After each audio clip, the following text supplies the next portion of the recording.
ನಮಸ್ತೆ everyone, welcome to NEET guidance.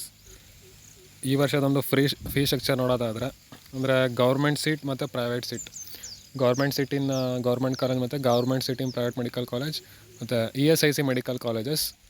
ಹಾಗೆಯೇ private seat fees ಎಷ್ಟು ಅಂತ ತಿಳಿಸ್ಕೊಡ್ತೀನಿ. ಫಸ್ಟ್ಗೆ ನೋಡೋದಾದರೆ ಗೌರ್ಮೆಂಟ್ ಕಾಲೇಜಸಲ್ಲಿ ಅಂದರೆ ಗೌರ್ಮೆಂಟ್ ಸೀಟಿಂಗ್ ಗೌರ್ಮೆಂಟ್ ಕಾಲೇಜಸಲ್ಲಿ ಫೀಸ್ ನೋಡೋದಾದರೆ 65,100 ಇದೆ. ಪ್ರೀವಿಯಸ್ಸಿ ಅಂದರೆ ಹಿಂದಿನ ವರ್ಷಗಳಿಗೆ ಹೋಲಿಸೋದಾದರೆ ಇದು ಸ್ವಲ್ಪ ಒಂದು ಜಾಸ್ತಿ ಆಗಿದೆ.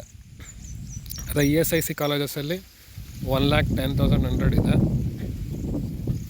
ಮತ್ತು ಗೌರ್ಮೆಂಟ್ ಸೀಟಿಂಗ್ ಪ್ರೈವೇಟ್ ಕಾಲೇಜಸಲ್ಲಿ ನೋಡೋದಾದರೆ 1,54,321 ರುಪೀಸ್.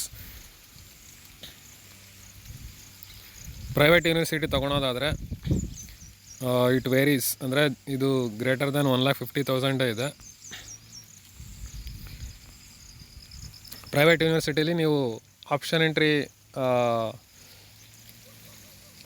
ಮಾಡೋ ಸಮಯದಲ್ಲಿ ಫೀಸ್ನ ನೋಡಿಕೊಂಡು ಆಪ್ಷನ್ ಎಂಟ್ರಿ ಮಾಡಿರಬೇಕು. ಯಾಕಂದರೆ ಇಟ್ ವೇರೀಸ್ ಫ್ರಮ್ ಯೂನಿವರ್ಸಿಟಿ, ಅಂದರೆ ಒಂದು ಯೂನಿವರ್ಸಿಟಿಗಿಂದ ಮತ್ತು ಯೂನಿವರ್ಸಿಟಿಗೆ ಇನ್ನೊಂದು ಫೀಸ್ ಸ್ಟ್ರಕ್ಚರ್ ವೇರಿ ಆಗ್ತಾ ಹೋಗುತ್ತೆ.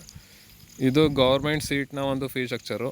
ನೀವು ಪ್ರೈವೇಟ್ ಸೀಟ್ ನೋಡೋದಾದರೆ, ಪ್ರೈವೇಟ್ ಸೀಟಿನ ಪ್ರೈವೇಟ್ ಕಾಲೇಜ್ ನೋಡೋದಾದರೆ ಫೀಸ್ ಬಂದು 12 lakh ರೇಂಜಸಲ್ಲಿದೆ. ಇದು ಪ್ಯೂರ್ ಅಂದರೆ ನೀವು ಫೀಸ್ ಅಂತ ಕಟ್ತಿರೋದು, ಮತ್ತು ಅಡಿಷ್ನಲ್ ಚಾರ್ಜಸ್ಸು ಇದಕ್ಕೆ ಆ್ಯಡ್ ಆಗ್ತಾ ಹೋಗುತ್ತೆ, ಅದು ಇನ್ಕ್ಲೂಡ್ ಆಗಿರಲ್ಲ. Thank you. Good luck for your future.